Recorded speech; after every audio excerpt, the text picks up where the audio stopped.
Hello, everyone, and welcome. Welcome to Roots and Branches Gardens of West Bend Tour. I'm Shirley Decker, and I'm the executive director of the organization. We are a small nonprofit, and our mission is to improve the environment in our community. And today's garden tour is really a fundraiser that helps raise funds for our programs throughout the year.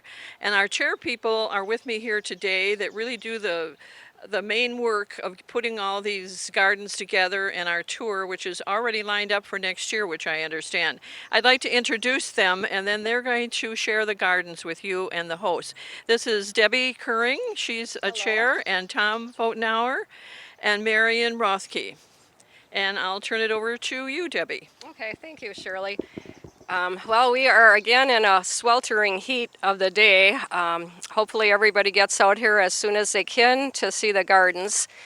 We have 5 wonderful gardens, and this year they're all fairly local, so people should be able to get through the tour and without too much sweating if they come on out.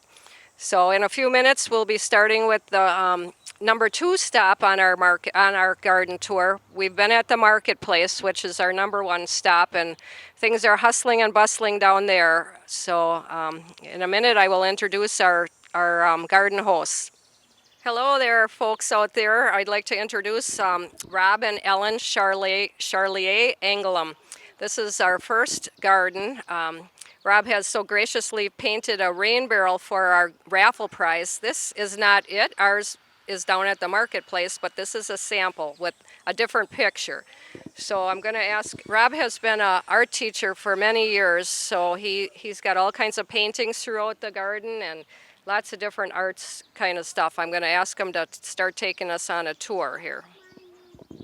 Well, I'm glad everybody's here this morning on a very warm day, and we can start right over here.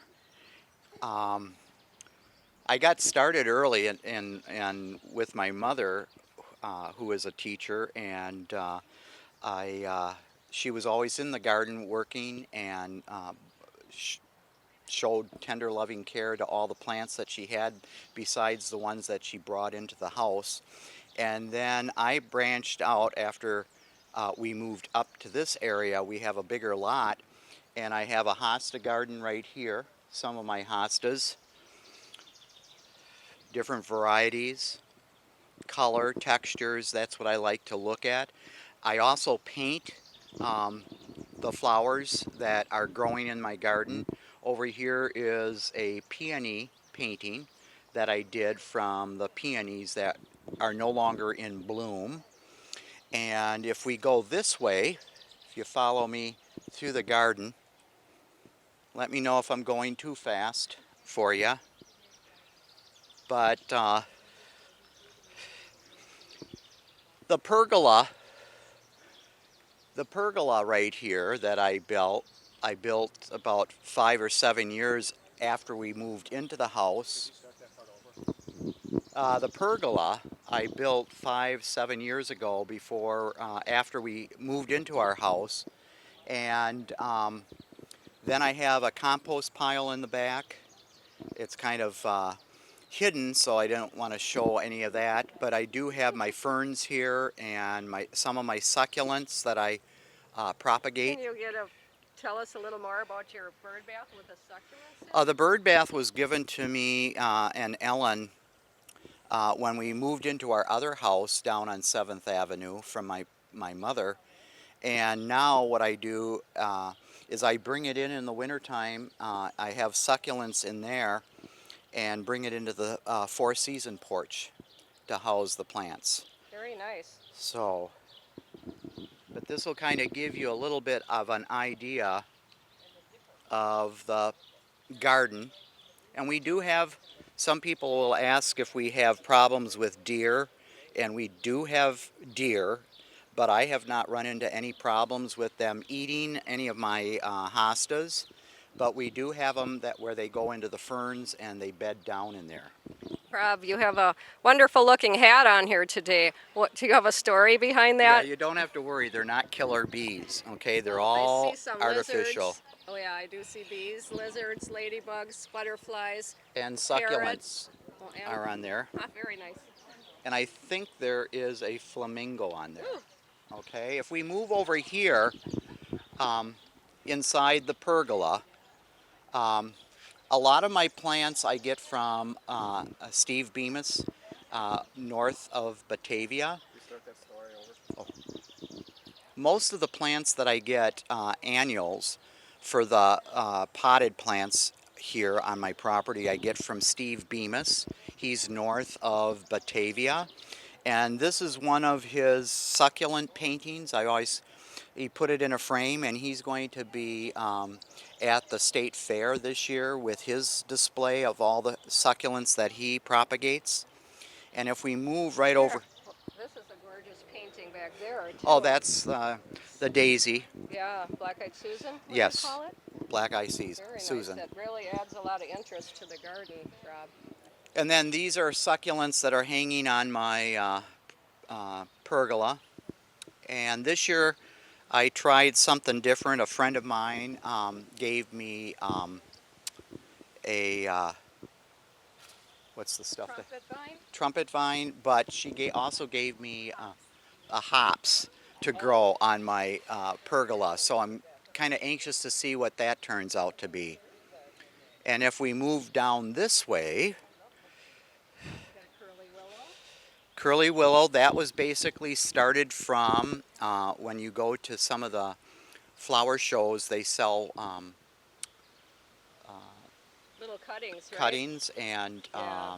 I did see some of those at Lac Lorenz plant sale this season. the thing you have to do when that starts rooting is to put it right in the ground right away with the root system starting. And then it will take off. Not in a pot, Just in the ground.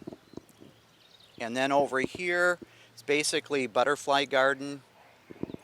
Most of my hybrid daylilies are starting to open up, which is really great for this garden tour. I also belong to the Southeast Wisconsin Daylily Society, and they have their conference this weekend in Madison going on.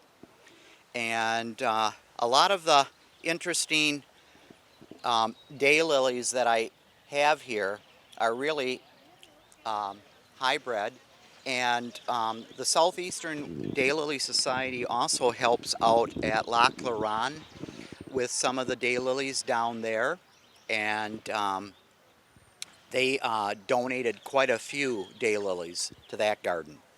So if you get a chance, go to Lac Loran also. Rob, should we head up to the deck here? Oh, sure. Do you wanna maybe head up there?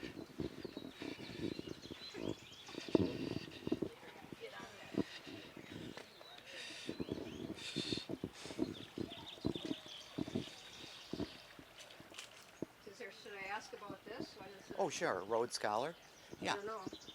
Yeah, I had a chance at Christmas time. My two daughters and my wife gave me a trip out to Los Angeles for the Rose Parade, and I got a chance to help with decorating the floats and learning how they put together all the floats during the Rose Parade. About a 6 to 7 day trip, very educational. Up here on my deck, on my patio, I have my 2 tomato plants. My wife's herbs are up here growing, and a lot of my succulents are up here also. Those are some monstrous tomato plants, aren't they? I would say almost as tall as myself. Well, I've had them go up to the soffit already. Wonderful. Yeah, the summer's not over. Wonderful. And someone asked about watering. Last night in my rain gauge, we have 2.5 inches last night. So I left that there so that people could see that. 2.5. I slept through it all. I did.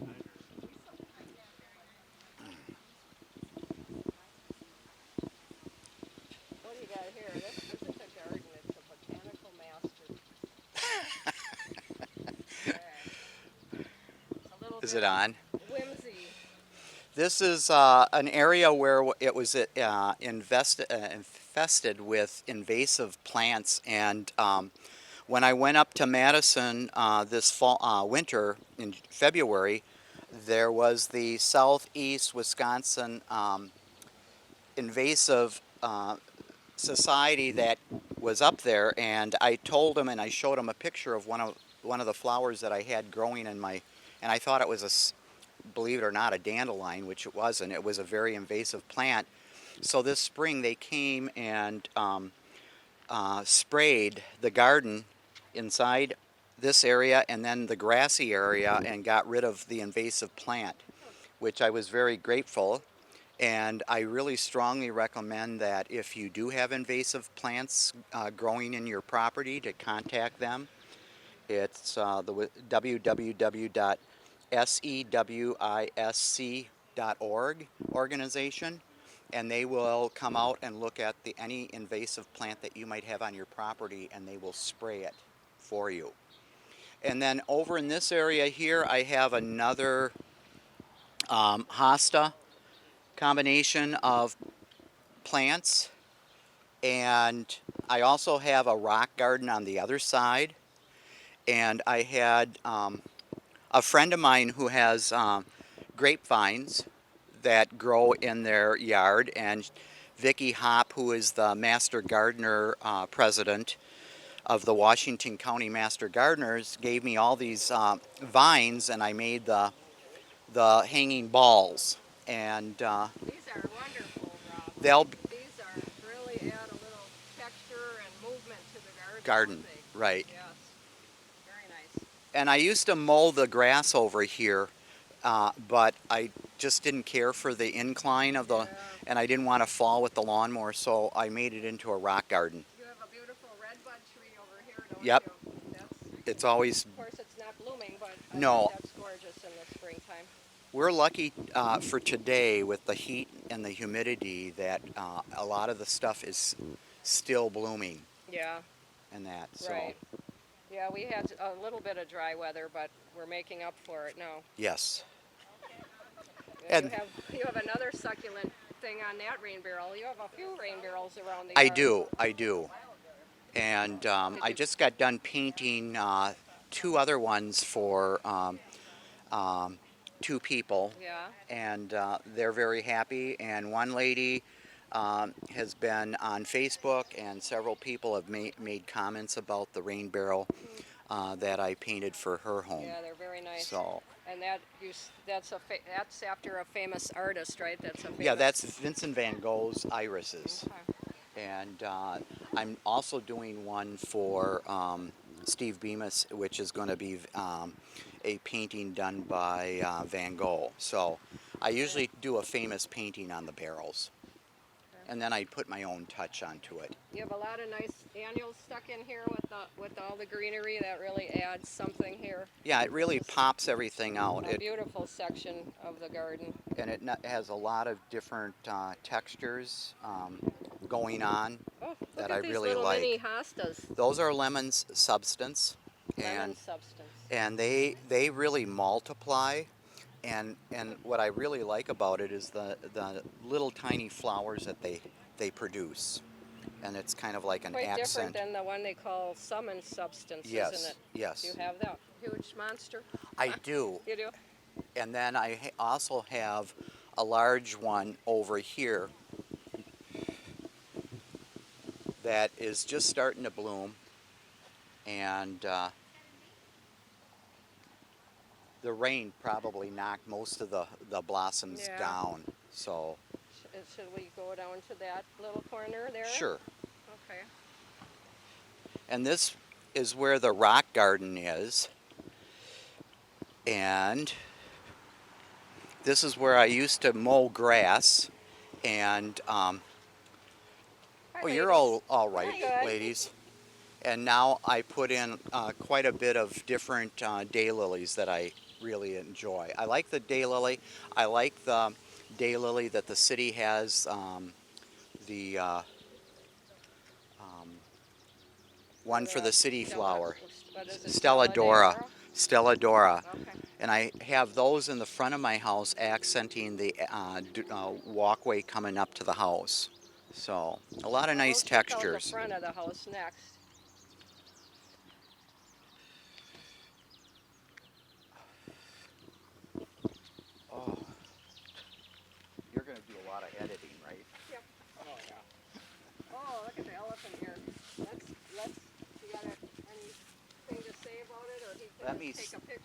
me stick this up, stand this up. It blew over last night.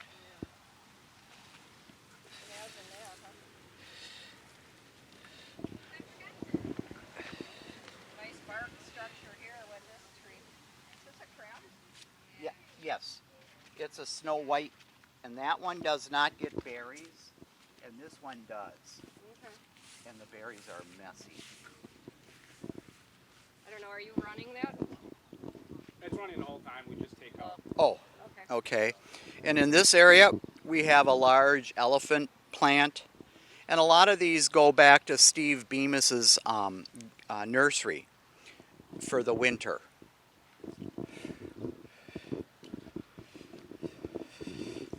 And a lot of my yard art that I get, like this bird bath, that was being thrown out by a lady. This one up here? Yes, and what I basically did was I took it all apart, I brushed it with a steel brush, and then I Rust-Oleum painted it, and then I put in a brand new pump inside it. That's all it basically needed. One person's trash is another's treasure. You got that right, yes. And then again, the front yard, you can see how the Stelladoras, they were just in full bloom in the front here. The city daylily. And now they're kind of coming to their end result. But this just popped and really gave a nice accent right here. You have a bougainvillea over I have another bougainvillea right over here.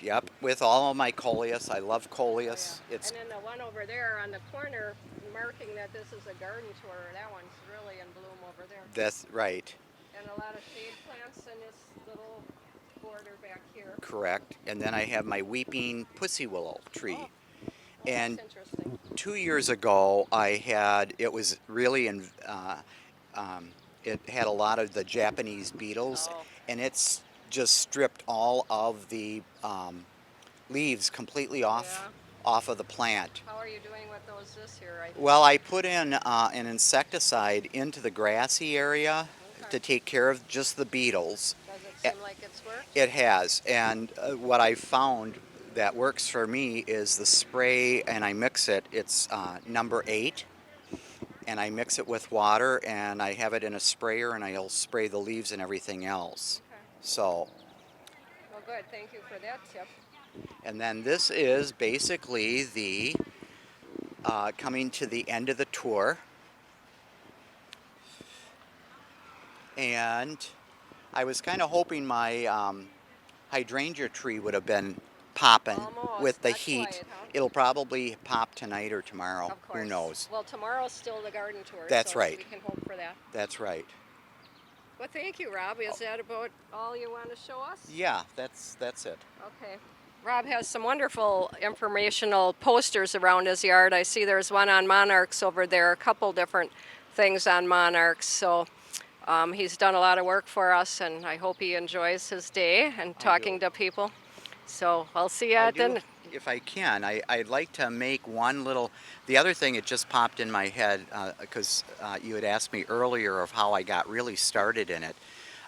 When I was real little, I come from a family of 4 brothers, and Mrs. Clennard lives next to our apartment building, and she came over and asked my mother if we would pull weeds, and of course at that time, pulling weeds. If you pulled 10 weeds, she would give you a penny. Well, back, and I won't tell you my age, back then a penny was really worth a penny. And it just so happened that I was pulling weeds, and of course Mrs. Clennard would always count the weeds that I pulled to make sure that I had 10. And there was a lady sitting sketching her garden. Mrs. Clennard had a large vegetable garden and flower garden. And my mother took a picture of me sitting there, and it wasn't until I did a presentation at one of my mother's women's clubs that she gave me a picture, and she said, "Do you know who that lady is in the picture drawing?" And I said, "I don't know," and it turned out to be George O'Keeffe. a very, very famous painter Wow. from, and she does a lot of flower paintings. So the flower painting and the gardening might have rubbed off on me. Well, it certainly sounds like that's where you got your inspiration, I did. think, huh? Yes. Yeah. Well, that's a wonderful story. Thank you again, and we're going to head off to the next garden. Okay, enjoy. Have We a great will. day. Hi, I'm Tom Pfotenhauer with the Roots and Branches, and I'm on the committee for the garden tour this year. And I get the pleasure of introducing our second garden in today's tour, the Grandma's Gardens, the gardens of Carol and Jim Stoltz. Um, and, uh, and she was a sometimes reluctant um, host, but you know, her garden is so great, and we got to talk her into showing us to us today. Well, thank you, Tom. Our garden originated actually as a lawn, a very large lawn. And as we continue, you'll see this was not garden, lawn. And I didn't want to cut all the lawn. So I said, let's get a vegetable garden started. So we started a vegetable garden, and that worked very nicely for a while. And then we had children. And then children needed some barriers, and our barriers were not going to be fences, wooden fences, they were going to be natural fences. So we put the trees in, we put the various shrubs in to keep the children from getting into the roads and getting hurt. After that, I thought we needed some more color, and the color just came about naturally. I found some plants at Roots and Branches at many of their sales, and then everything just started to develop. The hostas came into place, the various geraniums, the daylilies, and then I found some other plants that I liked. I love daisies, so I put a bunch of daisies in, and then the rudbeckia came in, and that's about it. This year, however, we found, or actually last year, we found that our fir trees were starting to just not get enough light. And so consequently, my husband said, we're going to take them down. I said, don't. So let's just take the branches off. And I had our grandchildren paint birdhouses and bird feeders for us. And we put them on the remaining portion of the trees. And so that is one of our focal points of our yard. Another focal point are just some of the other, Can we see the trees in the? sure. Should we just walk around and see that? As you can see, the birdhouses are really colorful, and the stumps from the trees, I think, add a lot of interest. I have some rudbeckia and, of course, some calla lilies and some dahlias that are starting to come up. Some old plows that I had gotten from our neighbor. I said, you really need this plow for your vegetable garden, so he lent us that, and then he decided to give it to us, and we said, thank you very much. So this area is fairly new because of the. This is of all the trees. new. We took the trees down, The and so we had to find exactly. something to do with the area underneath. Exactly. And so this, I guess you want to call it a work in progress, but if you look around the other portion of the yard, you'll find some Pfotenhauer that I can plant in here. I really like perennials. I spend half of my week up north golfing, and I enjoy golfing a little more than planting sometimes. So anyway, this has been a labor of love, but I enjoy it, but you know, it's a job. And my son, one of our sons, lives kitty corner from our house, so the kids come Yeah, let's go through. over and show them that. As we're walking here, you'll see some of the potted plants I just have for a little additional color. The black-eyed Susans are coming up. I made a little pathway for the children because their house is kitty corner from our house, and this is their shortcut to Grandma's house. And they cut through the garden. That's right. They cut through the garden, and they enjoy that. And so consequently in summer as well as in winter. They get their own private path, huh? Yeah. And our granddaughter cuts our lawn, so we're happy with that. We kind of get them involved as much as we can. The rest of the yard is I have along the, I don't know if you can see it, along the back lot line, I have buckets. And those are amaryllis that I'm growing. I started out with one of them, one amaryllis, and I didn't have the heart to get rid of it. And then it continued to multiply. And around, end of September, beginning of October, I'll bring them in and put them in the garage, throw a black tarp over them, and then let them sit in our garage until probably beginning of November, middle of November, and then I'll bring them in our sunroom, and then hopefully they'll be blooming by Christmas.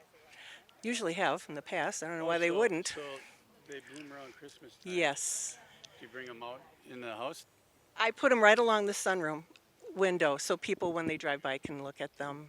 Very And that's and then I like to keep plants from one year to the next. As you'll see, I have a poinsettia plant that I got from our kids last year and a Easter lily that I'm continuing to keep. And then if you walk, as you walk over here, you'll see the daisies. To my right, you'll find the daisies exactly out of our porch, and I really like daisies. So they're in great abundance. Shasta daisies over here? The Shasta daisies, correct. And I thought the black petunias were kind of a nice contrast to the white Shasta daisies and the red geraniums. So I put those in there. The Japanese lilac bush was given to me by a friend I'd say at least 10 years ago. It started off very small. I nurtured it in our sunroom, and then finally when I felt it was strong enough to continue, I put it out there. Let's see, where else? We can't get rid of our vegetables. So on our deck, my husband has his tomato plants. I have a pot of potatoes. We have herbs. And then if we follow over here, this is really a woodland garden, some people call it, because in the early spring I will have lots and lots of allium. And as you see in the picture, I took a picture of the allium as they were blooming in full color. They were really beautiful, and this whole area in the back was filled with the allium. Then as they dwindle, then I will have the hostas coming through. So you paint, you cut off the bulbs and you paint them silver and put them back in there, the allium bulbs? I didn't do anything to the allium. I just sprayed them. I just sprayed them. I sprayed them, and that was it. In fact, this year I found more alliums in this front area where the impatiens are located, and I ended up pulling them and popping them back into the area where they should be. You keep reproducing more of these. I have lots and lots of those, I know. If we go along this way into the backyard, you'll see my husband's experiment. He decided to take some gutters, and he and our oldest granddaughter built a frame, and on one side he has lettuce and onions, and he's gotten tomatoes over here that he's going to be transplanting into pots later, and then in the fall and winter we'll take them indoors and see how they land and if they grow mature. So you use gutters and He filled them up with soil. and you got onions here? We have onions and lots of lettuce, and we're not real sure what's under there. I didn't help him plant that, so I'm not sure what it is. Could be a radish of some kind. Who And knows? you have some plants on And we have flowers on the other side, which it. You got- turned out you got pretty like a good. little greenhouse thing It going is. on It's here. it is nice. He did a good job. That's unique, huh? Yeah, it's different. It's different. And like I said, we experiment a lot with things, so he's got ideas for next year too. So good morning again. We are now at our garden number 3, the Hosta Galore Gardens of Sue Russell and John Pankau. And we're so happy to be here, and Sue was able to come at the last minute in April when we were still looking for a last minute garden, and we are so thankful that she came through for us. So this is Sue. And you didn't even have anything to look at. Nothing was growing. They had took this on nothing. a leap of We faith. had nothing to look at, but we made a good decision. A leap of faith. So the house itself is 100+ years old. And so are many of the trees on the property. And we had to work with a lot of shade. Originally, this big pine behind me was all the way to the ground, and the previous owners were using it as a compost pile. There were yews that came halfway up the windows at the front of the house. You couldn't see out the windows. And there were arborvitae all the way down this side. So the only plants that started here and stayed here are the ferns, which we'll see. So we had to work with a lot of shade. And there also were 3 mature trees out on the front, which kept shade off the front. Those came down due to disease. So now we have some fresh flowers, but we mostly have to do color with pots. So in all the shade and all the pine residue and pine needles, hostas seem to be the best fit. So my 2 favorites are right behind you. The Empress Wu, which in another 2 years maybe should be another foot tall. That's the largest variety. We have the Hosta Circle, which until last year had a huge maple tree over it, which aged out at about a 70-year-old maple, the arborist figured, and that died. So now the hostas aren't quite as happy with all the sun, but we're going to make it work. Well, a lot of people think hostas don't grow in sun, but they really do. It's just that They sometimes get brown. burn leaves, out, burn yeah, out. yeah. Or the colors will change. Some of the blues kind of fade out. They're not as blue with a lot of sun. So then we come down to the ferns.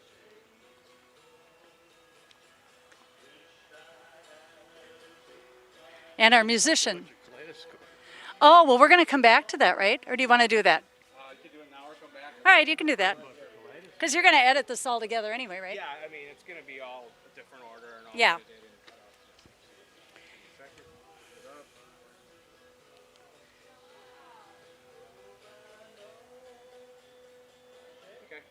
So I decided I needed something fun for the neighbors.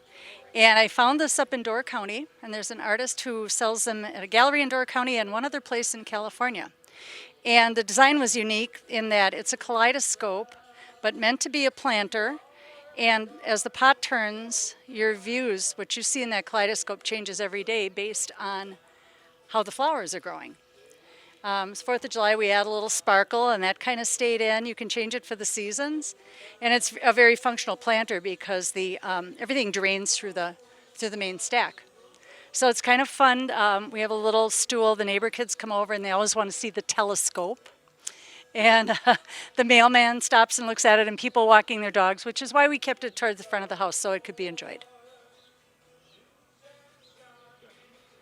Okay.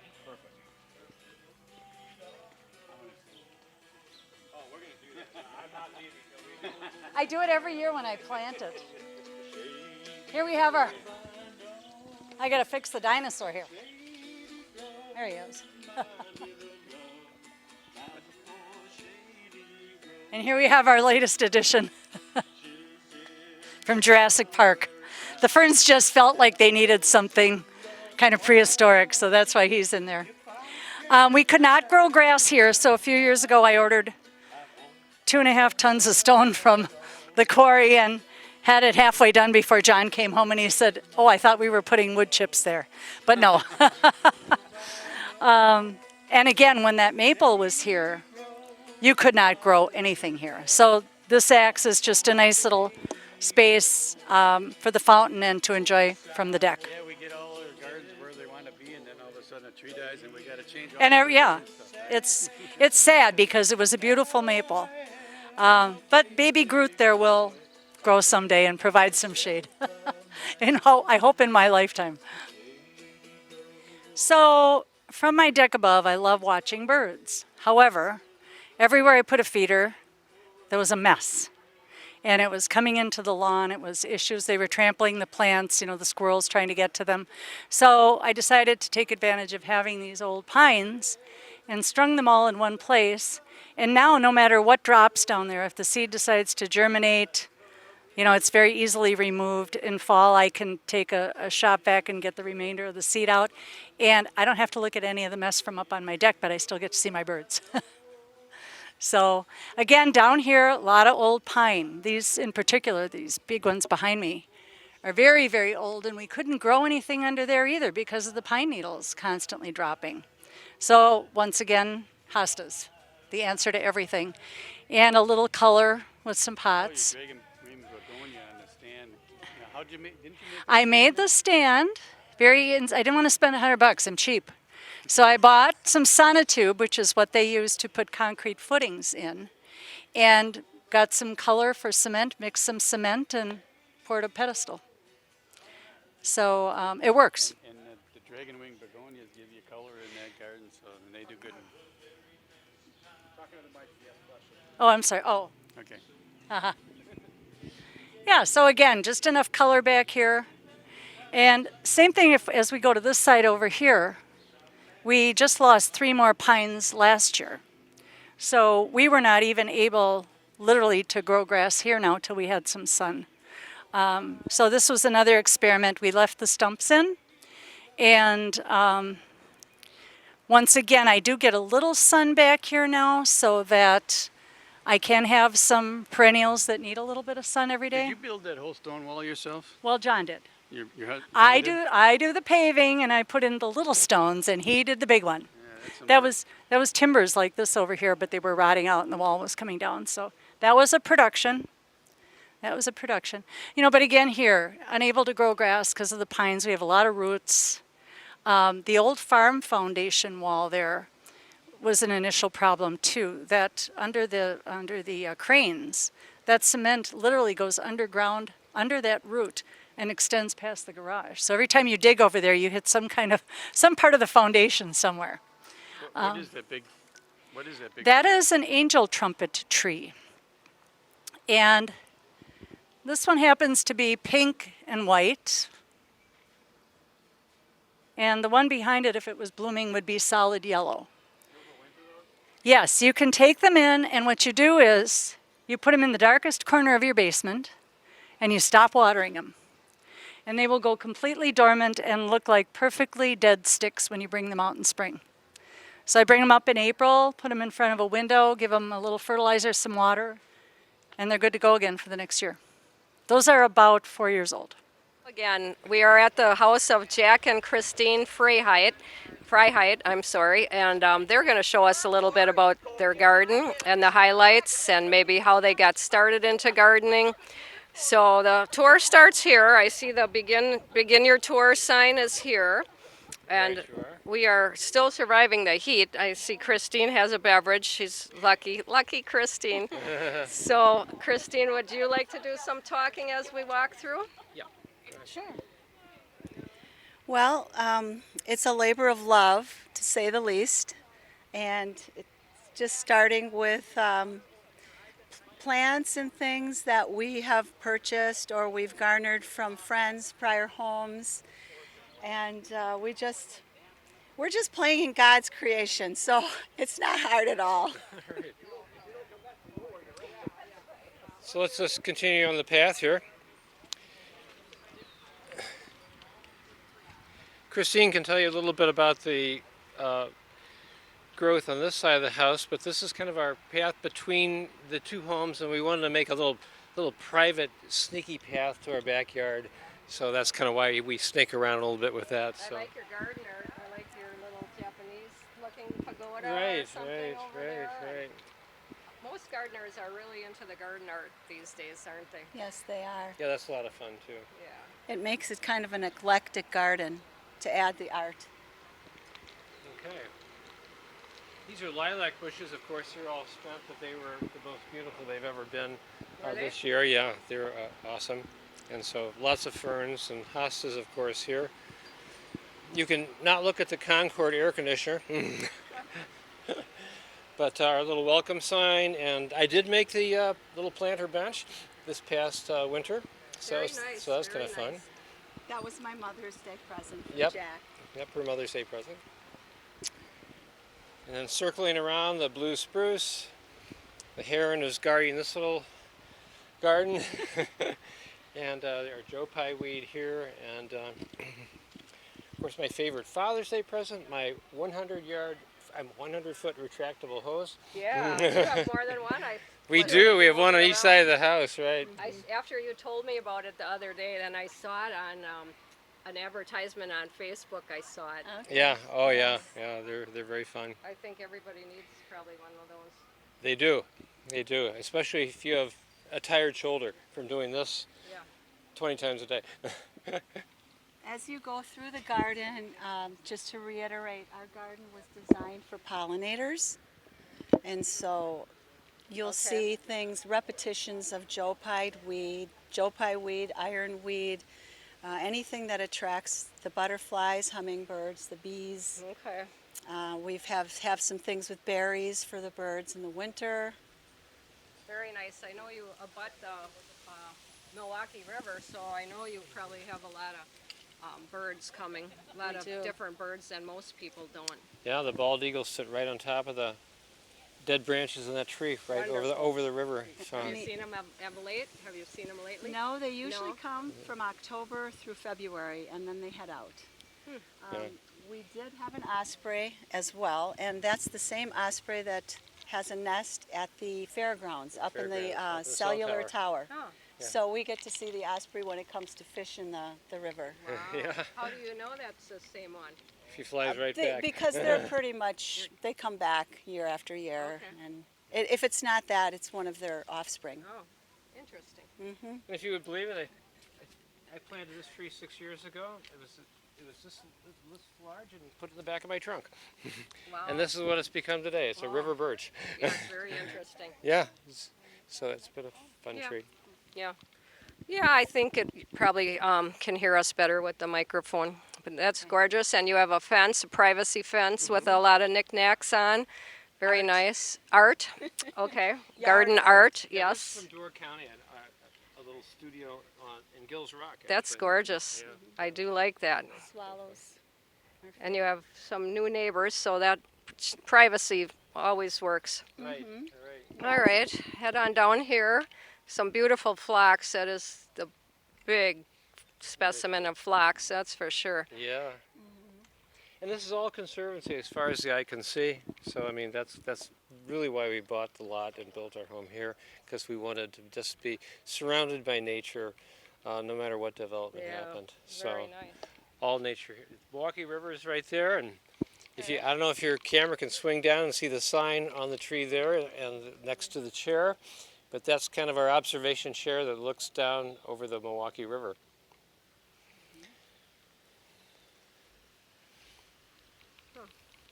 So, Chris, you wanna? Oh, I see. You actually see it? have a path down there. Continue Yeah, you go- way down there. Yeah, you see, you go through the arbor, and there's the footpath here Okay. that goes all the way to Gontering Park. So they're headed down there Yeah. now. So Shall we go down this direction? yeah, we can go down here and then back around over here. But you can take them down there, Chris, if you want. First, continue the tour here. Where do you want to This go? little Continue tour landscape here. island here. And then Christine can tell you what's Yeah, planted. go ahead, Chris. Okay, this is our smoke bush. We have some more phlox, Carl Forrester grass, phlox. This is my pride and joy. Rattlesnake master. Not many people would love this plant, but it's very unique. It gets these little spheres, and they turn little white flowery spheres. Then we've got the bergamot for the bees and pollinators. It's a version of a bee balm, bergamot. And we also have the bee balm back here. We have this invasive species called gooseneck loosestrife. However, I love it. Look at the little face on them. What's not to love? Plus, you can control anything that's in you. I have been controlling it. And this is my yarrow, really pretty variety. Another Joe Pye weed, just because. Can't have enough for the bees and the birds. So, I like these pedestals here. You guys were creative and made a beautiful little pedestal with plants on it. mosquitoes, yeah. I've been meaning to do something creative, but it's never happened yet. It's pretty easy to just link those Yeah. blocks together. Those concrete, those are from Menards, if I can give a plug. Very nice. And then the bird feeders on your arbor with some honeysuckle vine. Is that Yes. all for the hummingbirds? Yep. There you go. We have a little resident in this house too. A little wren house. They're a fun little bird to have. Noisy. Do they wake you up? They do. And we have our mint garden for iced tea. Yeah, we like it equally with all our trees. This is our newest one. That's the autumn blaze pear tree. The one that's staked up. That was just planted in June. We really love our mature trees. Explain this one. Is this This is a variegated maple, very nice? and I love the little tipped leaves that happen. How come they don't all have that, I wonder? They start out all having that, and then they kind of change. If you look at the leaf, you can see how it's evolved too. It was the light color, but then it starts to turn. Okay, and you have a little prairie next door. Yes, we do. That's kind of our prairie restoration down there. How did that come about? Extras, Oh, ex- extras? Okay. extra yard things. It's like, put it in the prairie. And it actually will, I think it'll turn out nice when, Yeah, it looks nice. when we get it going. Is that your property or? No, it's a conservancy. Okay, So so, nobody will build there. It's okay.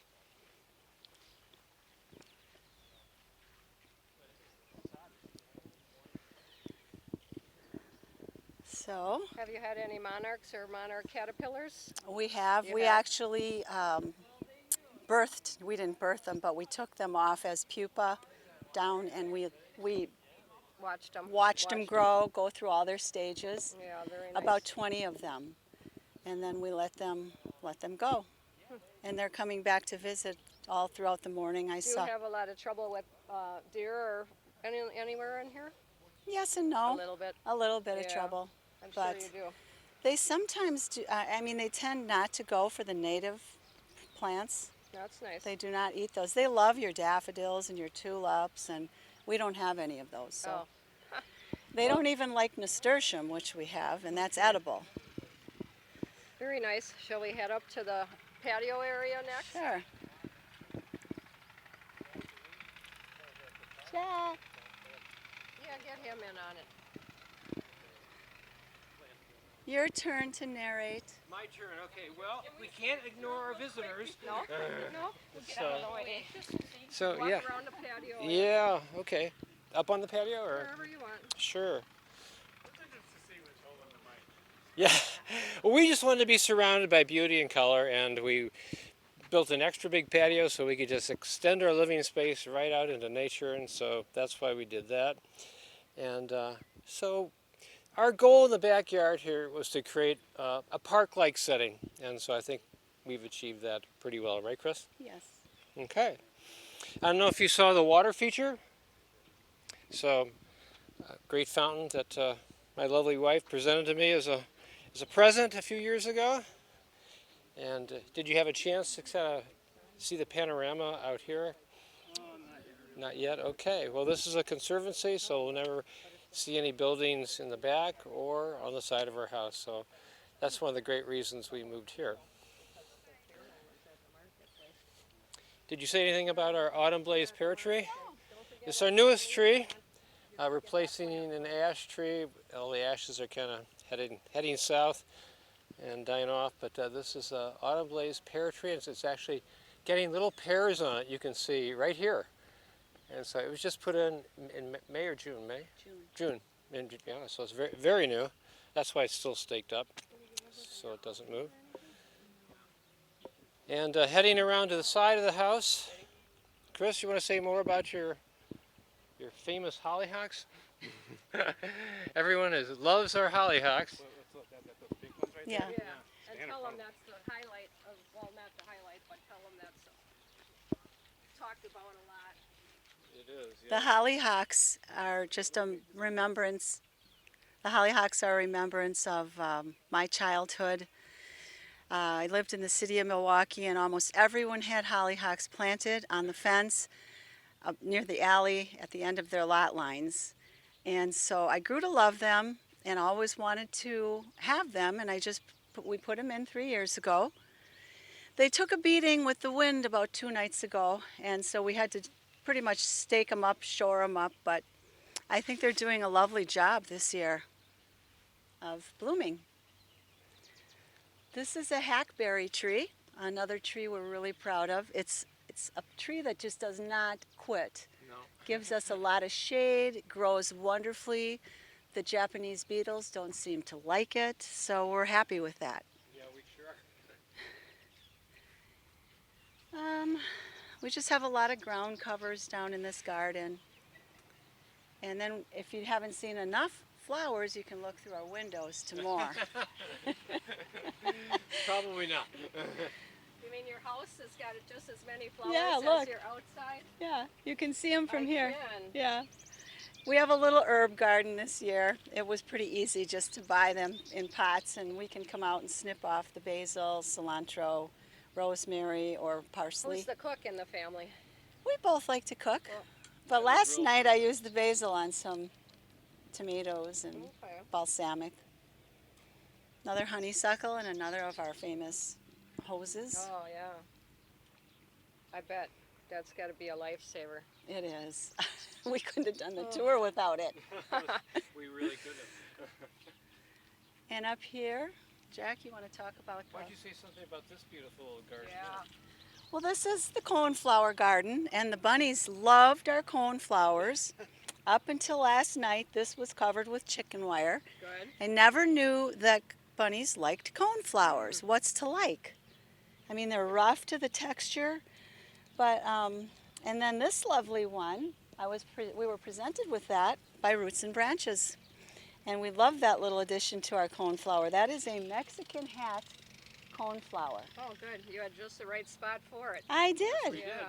There's not a bad spot for a flower. No, but it fits right in with the Yeah. rest of the Yeah. It coneflowers. does. It does. Oh, wonderful breeze here on this.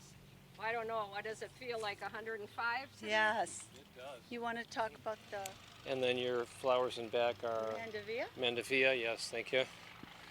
And we have an oriental lily that we were hoping would blossom for today, but probably next week. Yeah. You know, it does look like it. Yeah. Do you So try to keep the mandevilla over winter? no, we have never done that. Can you? I would assume so. I have not tried it myself, but I don't know. A lot of people do a lot of tropicals. You know, they keep them inside. So Yeah. It's a thought. Well, yeah. Okay. all right, here's a beautiful. With our I know little- you have Yeah. an addition to your yard a year ago, huh? Not even a year ago. This tree is Oh, this is like 5 years oh old. 5 years old. This is 5 years old. Okay. We've just had challenges with it for the last 4. Yeah, this is the one, with the I know. Yeah, they've had some challenges with it, but it's looking pretty good right now, I think. So It is, yeah. I think we'll keep our fingers crossed for that. Yeah, well, I want to thank you two for hosting the garden tour. welcome. I hope you had a good time with it, we did. and hope you got to meet lots of nice people that enjoyed the same things you did. You know, so is there anything you'd like to say to wind it up? No? No. Plant a seed. Plant a tree. Plant a seed, plant a tree. Sounds like a good motto to me. All right, everybody, we'll see you at the next garden. Thank you. Hello there. We are at the last garden on the Roots and Branches garden tour, the home of Sally and Tim Mueller. And everybody survived the heat of yesterday, that feels like 102 degrees, and the big storm that rolled in. So we have a much better day today. So Sally, who's the gardener in the bunch with you guys? Everyone in our family is a gardener. I do mostly the flowers. My husband likes the vegetables more, and all 3 of our children garden. One in Madison and one in the inner city of Minneapolis and another one up there. So it's really kind of a family affair for us. Well, that makes it easy for you. Everybody's got the same interests. Yep. Should we start? Would you like to start showing us your garden over there? Sure. All right, this is my front yard. When we bought the property, it was just a farmer's field, so in order to divide it up, we put a split rail fence up. And most of what I have along the split rail fence is daylilies, dappled willow, coneflowers, things that don't take a lot of work for me, things that can kind of just do their own thing once I put them out here. My goal was to have low maintenance, but big impact on the color. We also wanted to create a little divider between us and our neighbors, so we put in this berm. It gives us a lot of privacy. I've got some hydrangeas here. I wish I could tell you the variety, but I don't know. There's 3 of them, and they're about 20 years old now, and they're really, form a really nice border for us. Everything up here, too, is low maintenance. I really, with such a big yard, I try to have things that really don't need a lot of work. Well, everything's looking great on this side of the house, Sally. You have some bee balm and some peonies and a clematis, huh? And then it looks like we're going to be going to a wonderful pergola. Is that the word you would call that? Yes, the pergola is nicknamed the Big Green Monster, and it gives us complete shade. We built a patio that never got used because there was too much sun. So then we built a pergola, and that helped a little bit, and then we covered it with vines, and that's really, really helped. It kind of gives us almost a complete outdoor room. It's made up of grapevine and creeping Virginia, and I do actually have to go out and kind of give it a haircut every now and then because it starts to really take over. I'm sure that was probably the hit of the tour, huh? A lot of people liked that. Well, on Saturday, a lot of people wanted to come up because it was so cool to stand there. Right. It had a nice breeze up on top of the hill, and a lot of people were kind of taking a break under it, which is what we do. And I know as we're walking, you have some wonderful coneflowers, some of the newer varieties, which I think some people struggle with, but you told me it must be your soil that is the secret. We're on the corner of Sand and Paradise, and it's sandy soil, but I don't know. It does real well with me. I kind of fell in love with coneflowers, and my kids tease me that there isn't a coneflower that Mom doesn't have. So I just go and I like them, and they all kind of climb all over each other, but it gives a nice effect. Well, that's not a bad thing in my eyes either. So let's wander down a little closer to the pergola. Okay, the pergola we really like too year round. When you're inside the house, you look out and it kind of looks like another room. It picture frames in. In the winter, the vines are still there, and with the snow on them and whatever, it's really kind of pretty. Our kids gave us a chandelier, and that gives us a lot of year-round interest too inside the pergola, and we have lights that we string up too. So it's just an interesting thing that you can look out on in the long Wisconsin winters. I don't know if they've noticed, but that chandelier has a plant in it. Yeah, that's a begonia, and I cannot tell you what variety. I just saw it in a nursery and fell in love with it. I needed something for total shade. Very nice, very nice. I bet you don't even have to shovel snow here in the winter, do No, you? not too often. No, not too often. Thank you. Let's go on down, further on down. Okay, so coneflowers are really my favorites. I haven't met one that I really didn't like. A lot of old varieties, the classic, one that you see all the time, Ruby Star, Magnus. There's a lot of new varieties out there too. My favorite is one called Raspberry Truffle. It's got a brown stem and it's more of a corally. There's a lot of new varieties too where you get 3 different colors on them, and sombrero, Cheyenne Spirit. I've even got one that's totally a green coneflower called Green Jewel, and it's a little bit little yet, but I'm thinking next year it's really gonna, pack a lot of impact in the garden. Where is your favorite one? My favorite one is right over here. I think it needs a spot where it can show off a little bit more because it's kind of small and dainty, but I love the stem on it. Is that the double one as well? No, the double one is right back here. This is the double pink. A lot of people on the tour really were taken with the double pink, which is getting to be more and more common now. It's truly magnificent, Yeah. that's for sure. Yeah, and it starts out like a regular one, and then it slowly goes back, and then you get this center at the end so that it has a center to it. It starts out like a regular one? Mm-hmm. At the beginning, it doesn't look that much different from any old pink coneflower Well, and that's whatever. nice to know. Yeah. Because I had one, and I think it died, but now I have something coming up, and maybe it will turn into be a double. Yeah, they seem to be pretty hardy for me. I don't know. I think my soil is pretty good and whatever. And like I said, I just kind of let them go crazy. I divide at the end of the summer too because they're so hardy and put them up by the fence and all around. And now out in this country yard, you'd think you'd deal with deer and rabbits. And tell me how that goes. We don't know why, and I knocked on wood 100 times yesterday as people asked me that. Um, all we can think of is that because it's pretty wide open back there, that the deer have enough to eat, and they also don't like to be out in the wide open, and they run through. We know we have deer. We've seen them occasionally. Underneath the locust back there, there's a spot where you can tell that they must sleep at night, but I can honestly say we've never had any damage from the deer or rabbits, which like I said, I'm nervous about saying it so many times because I feel like I'm going to jinx myself. I would be too. I live in the city and haven't had deer until the last couple of years. Now I know the rabbits don't get up this high. So. Yeah. So. Okay, well, I think we'll head down there. There's a little bit of flower bed there in the vegetable garden. Okay. Kind of an old-fashioned New England-style stone wall, and so I just decided to put some things in front of it, and my daughter helped me to kind of map it out a little bit, and then I took mostly what I had and just divvied it up and put it around, trying to make sure that I had lower things and then middle height and upper height and whatever, so that you get that kind of look that you want where everything blends in. But yeah, I see a few small little butterflies flying around, so this is definitely a good place for them. Yeah, a lot of them early this year too. Are they? Yeah, monarchs I've seen more than I've ever seen this early in the season. Huh. Actually, I just saw one fly by, but he didn't come for a visit. Yeah.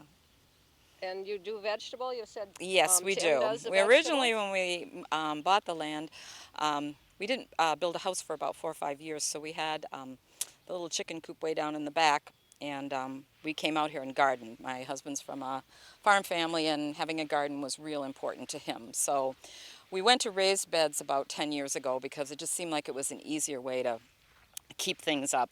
We grow vegetables. We used to grow a lot of pumpkins, not so many anymore. The kids are all long gone with that. Tomatoes, peppers, beans, some corn, some zucchini, and then the pride of my husband, his raspberry patch. He loves raspberries and spends hours on his raspberry patch. I've got one small garden over there that's for my granddaughters. It's got sunflowers and it's got a little teepee made out of morning glories. And the raised beds help keep everything just kind of neat and orderly. And nothing too exotic that we grow, just your regular Wisconsin vegetable garden. A huge shed over there. That's really, yes. really adds some interest. Yes. Is some potting in there? Or just no, the shed is for the tractors. We have one Cub, full-size antique Cub tractor that my father-in-law gave us, and then we have the lawnmower and all the hitches and all that kind of thing. So we built the shed over there, and it kind of settles things in. A lot of things when you have a big 2 acres of nothing, you have to do things to kind of pull it in and whatever. Is that what you call the chicken coop? Yes, that's a chicken coop. That was the first thing that we bought at an auction, and we moved out here because we needed a place to keep things for 5 years so that we could come out and garden and have a place to store stuff and not be lugging it out all the time. We don't use it too much now. It's got a couple of old wagons in it and whatever, but it marks the end of the property too. We've got 3 or 4 apple trees down there, and we do cider in the fall from our apple trees. Oh, wonderful. Most gardeners do something with their fruit, vegetables. Yeah, yeah. One year a lady, she made herb cookies. Oh, okay, yeah. The apples, they tend to be a little bit scabby, so they're not the best eating, but they're great for cider. Really, really good. And what kind of birds do you have in these birdhouses? Mostly bluebirds, and I think we have them because the neighbors on both sides also do bluebird houses, and I've heard that that's the best way to get bluebirds is to have your neighbors in on it. I've got a martin house. It's a copy of the martin house that was at my husband's family's farm, but we've never had martins in all the years that we've been here. I couldn't tell you what's up in there. Probably sparrows or something. Yeah. We've never managed to get martins, but bluebirds we get on a real regular basis. That's wonderful.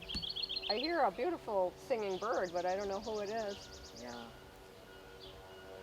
Well, thank you, Sally and Tim, for hosting your garden this year.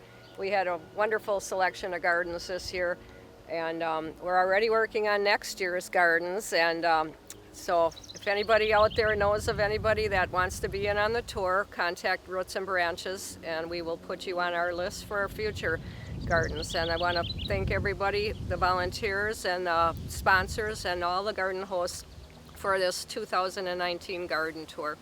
Hope you all had a great time. Thank you.